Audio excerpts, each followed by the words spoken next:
संदीप सिंह से फ्लिकर सिंह का जो जर्नी थी बहुत लंबी थी। लाइफ में बहुत अप एंड डाउन आए। मेरी लाइफ में मेरी गोली एक चैलेंज था। हर आपकी लाइफ में, हर किसी की लाइफ में चैलेंज आता है, चाहे वो गोली बन के आए, चाहे वो एग्जाम बन के आए, चाहे वो जॉब बन के आए, चाहे वो कोई छोटी हडल आए, चाहे बड़ी हडल आए। जब आप उसको चैलेंज लेते हो तो डेफिनेटली आप सक्सेस होते हो। अगर आपका कोई भी टारगेट, कोई भी गोल अचीव होता है तो आप वहां स्टॉप मत करें, आप नेक्स्ट टारगेट की तरफ जाएं, उसको गोल को बनाएं और उसको अचीव करें। जिस दिन आप ये सोच लोगे कि मैं सक्सेस हो गया हूं, उस दिन आपका पतन होना शुरू है। आप जिस दिन आपका ये सोचने लग जाओ कि मैं सक्सेस हूं और सेटिस्फाई हूं, आपका वो एंड डे होगा सक्सेस को एंजॉय करने का। स्टार्टिंग शाहबाद मारकंडा से मेरी शुरू हुई। बहुत छोटा सा कस्बा है हरियाणा में, मैं वहाँ से बिलोंग करता हूँ। हॉकी खेलना शुरू किया। बहुत हमारे जो कोच थे बहुत ही ज़्यादा स्ट्रिक्ट थे। वो इतने स्ट्रिक्ट थे, अगर आप 1 मिनट लेट होते थे तो आपको फ्रंट रोल कम से कम भी 3-3, 4-4 दिन, 2-2 घंटे सुबह शाम लगाने पड़ते थे। फ्रंट रोल ये नहीं कि सिर्फ टी शर्ट से, without T shirt you have to do, चाहे वो गर्मी हो चाहे सर्दी हो। बिगिनिंग में स्ट्रगल थी। उसके बाद हॉकी को एक अच्छे रूप में लेकर जाने के लिए मैं थोड़ा हार्ड ट्रेनिंग शुरू की। एक फोकस था मेरा कि धनराज पिल्ले जैसा बनूं, एक आइडियल थे वो मेरे, धनराज पिल्ले। 2003 में मैं पहली बार इंडियन टीम में आया। टीन एज में, 17+ एज में इंडिया का, पूरे दुनिया का भी और इंडिया का भी पहला खिलाड़ी ऐसा बना जो कि मैं ओलंपिक्स में रिप्रेजेंट किया 2004 एथेंस में। 2004 के बाद हमारा 2005 में जूनियर वर्ल्ड कप हुआ। वर्ल्ड कप लेवल का वो पहला टूर्नामेंट था जिसमें मैंने सबसे ज़्यादा गोल किए। वो गोल मेरे लिए इतने मायने रखते थे कि क्योंकि मुझे सीनियर टीम में एक दबदबा बनाना था पूरी वर्ल्ड की हॉकी में कि संदीप सिंह फ्लिकर सिंह के नाम पर आ रहा है। एक ऐसा दिन आता है 2006 में जो कि मेरी पूरी लाइफ, पूरी जर्नी चेंज कर देता है। हमारा सीनियर वर्ल्ड कप का तैयारी चल रही है 2006 में। 1 वीक का ब्रेक हुआ, उसके बाद हम वर्ल्ड कप जर्मनी के लिए खेलने जा रहे हैं। तो 22 अगस्त 2006 मेरे लिए एक ऐसा दिन था।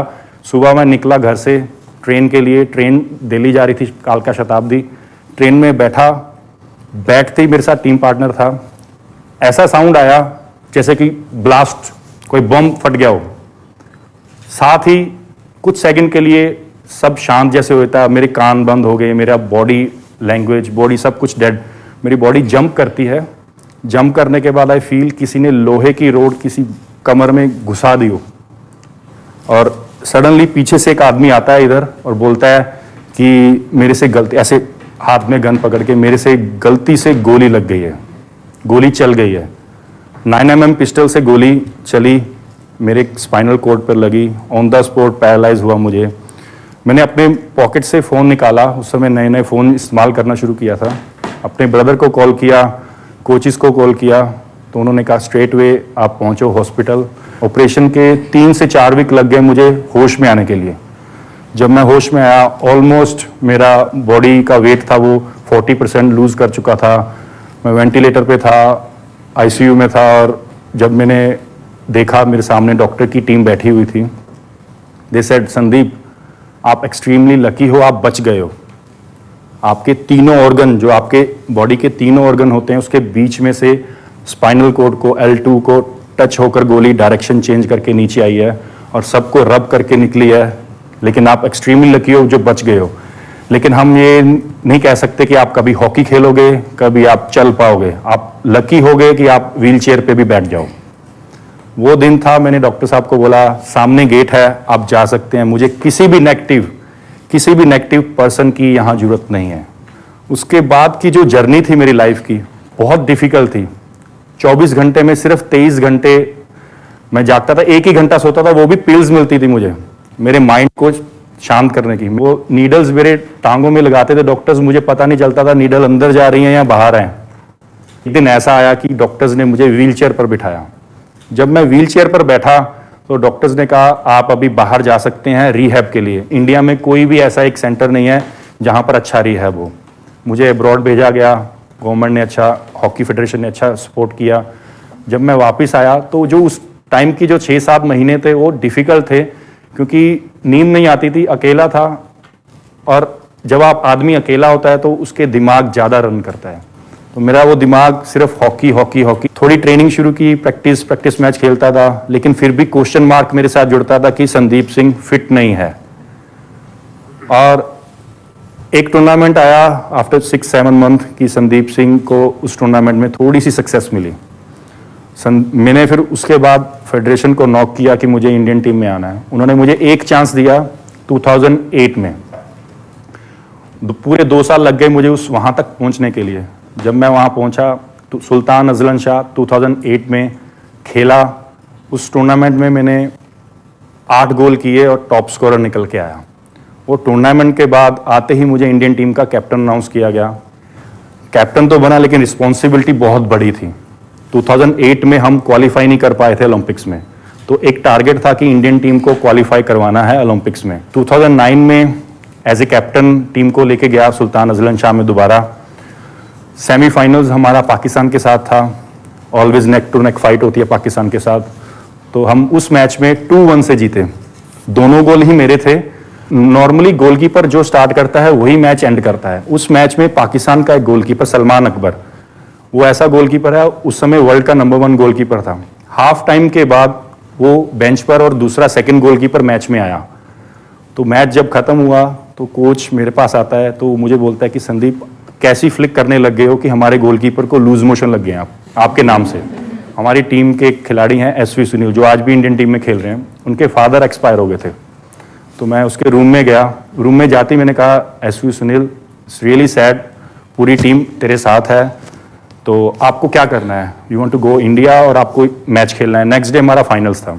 दुनिया में आप कहीं भी चले जाओ, आप दोबारा इंडिया के लिए खेल सकते हो, दोबारा कोई भी रिकॉर्ड बना सकते हो, किसी भी टीम को जीत सकते हो, लेकिन ये जो मोमेंट है ये हिस्ट्री में नाम लिखा जाएगा कि एसवी सुनील के फादर एक्सपायर हुए थे, लेकिन उसने इंडिया को पहले प्रायोरिटी दिया, अपने फादर को कि अंतिम संस्कार में मिलने नहीं गया है।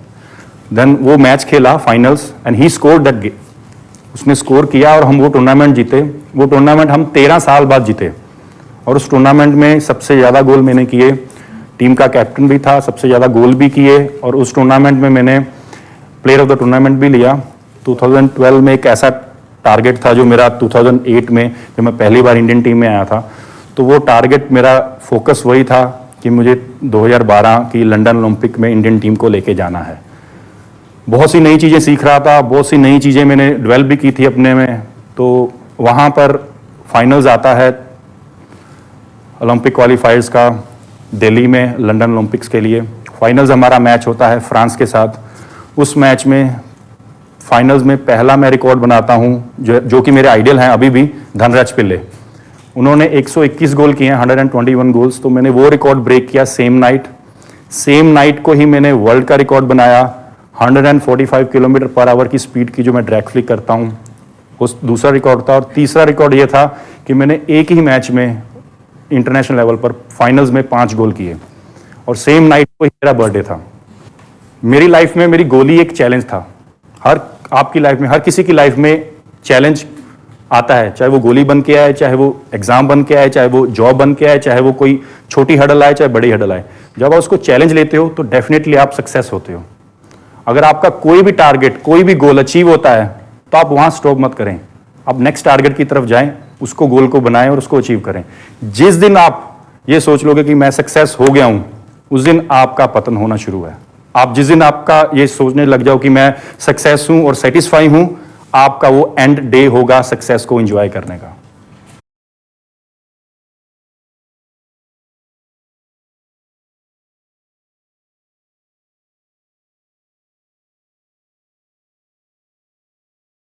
Task, there are 2 donkeys and then there are 2 riders. You have to rearrange the papers so that the 2 riders are sitting comfortably on the 2 donkeys' backs. Now you can't cut, tear, you can't do any, you have to keep the pieces whole. That's good. I need to see them both though. I can't see them. Your one donkey is hidden. I need to see them nice and comfortable. You're lifting it up, right? I want it completely flat. Okay. There, that way. But that is an innovative solution. Don't move it. You're correct. You're correctly positioned. Just a bit. We'll give you a hint in a little while. And tell me whenever you're ready for a hint. I'm happy to give it to you. Oh, I'm not ashamed. I'm so ready for a hint. So first place your donkeys like this. Now take the two jockeys and place it. It's now you can easily get it at this point.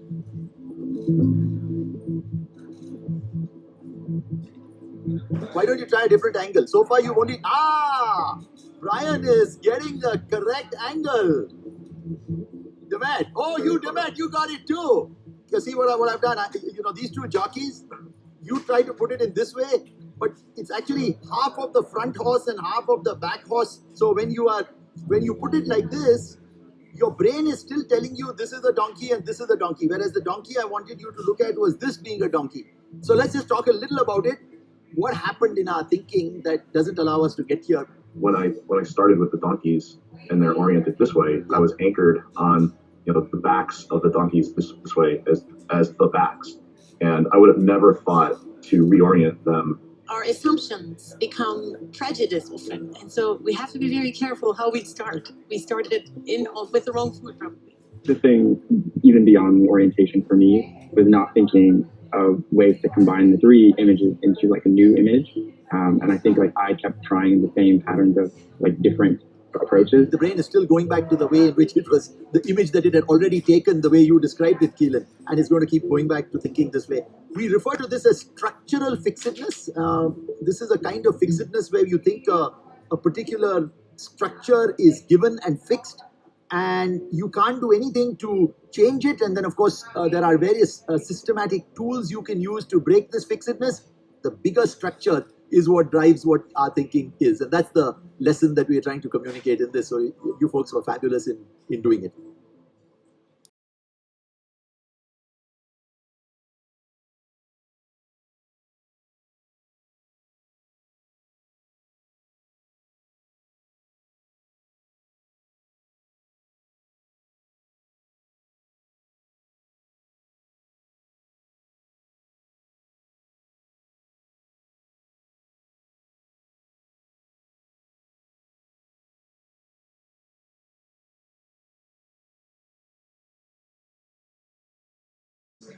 You can see there are 4 different shaped pieces. The task for us is to rearrange these 4 pieces so that it forms a letter T.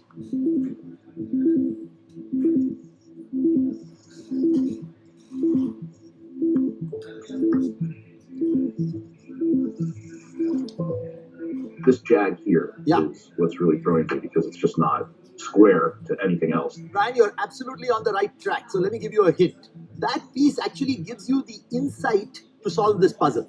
You see where I've got my right angle of my T over here, and now I'm going to build my T around. Brian, wow, that is incredible.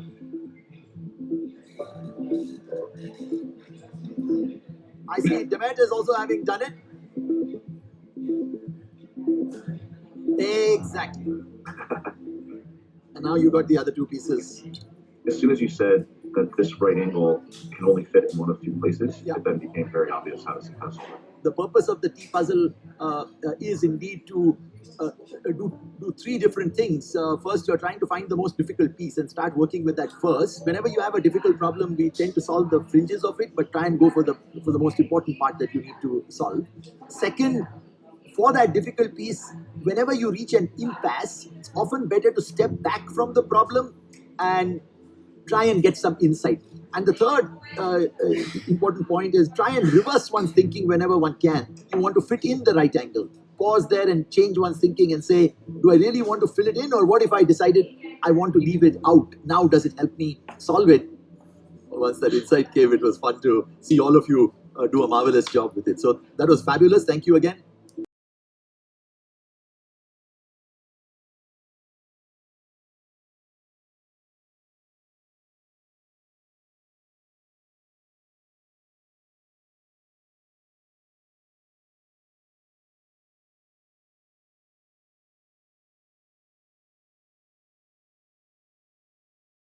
मैं कहा कोई बात नहीं बेटा, call क्या करना है, ऐसे एक बस हल्का सा मैसेज डाल दो कि हमारे साथ ये हुआ, आपको अगर कुछ कार्रवाई आपने कुछ बात करनी होगी तो आप कर लेना, नहीं तो ना। करेक्ट हमारे को क्या लेना था, हमने तो कोर्ट लेना, हम कोर्ट कहीं और से जाके ले आए। करेक्ट हम मेरे को लगा हमको ना बड़ी ना एम्बेरसमेंट भी महसूस हुई, तो हमने डाला, नहीं तो यार कौन परवाह करता है कि यार कोई फीडबैक दो ना दो, क्या जरूरत है। वो मैडम बड़ी बुरी तरीके से बोली यार, मतलब मैं तो ना, हम लोग ना शॉक्ड थे कि यार ये हम किसी स्टोर में जाते हैं ना, वो तो लोग ऐसे ट्रीट करते हैं, सर मुझे भी खरीद के ले जाओ, वापस ले जाओ पीस। हमने यहाँ से ले लिया, हमने 2 कोट बॉर्डर टाउन से लिए, वेरामोटा से लिए, जहाँ पे हमने 5 कोट मडेम के ले लेने थे, वहाँ पे हमने 2 कोट हमारे मडेम के लिए, वहाँ पे बाकी 3 कोट हमने वेरामोटा के ले लिए जाके।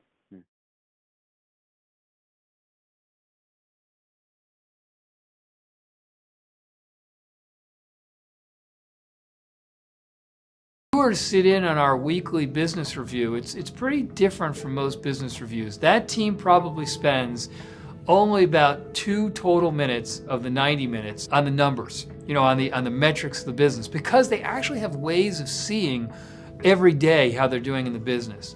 So instead, they really focus on the inputs that tell them how the business is doing. And there are lots of potential inputs, including what your delivery schedule is, and whether you're on track, and whether you're going to make your goals. There's a number of those types of things. But where that meeting starts is it spends really about the first 15 to 20 minutes, depending on what's happening, on what we call key customer issues. And so if you have a really large business, it's easy to look at these very large numbers like service level agreements and performance against it and decide that you're doing well. But those very large numbers can obfuscate what's happening for individual customers within lots of these different experiences. And so that key customer issues section highlights any key customer that's having some customer experience issue. And the team comes ahead of time explaining that issue and then what they're doing about it. And so it's a way for us, because we tend to have a couple hundred people in that meeting, it's a way for us both to understand where we may be having issues that we didn't realize and make sure that we reprioritize resource to go fix that for people. But it's also a way as a leadership team for us to teach what matters to our teams, which is that for us, security and customer experience come first all the time. And if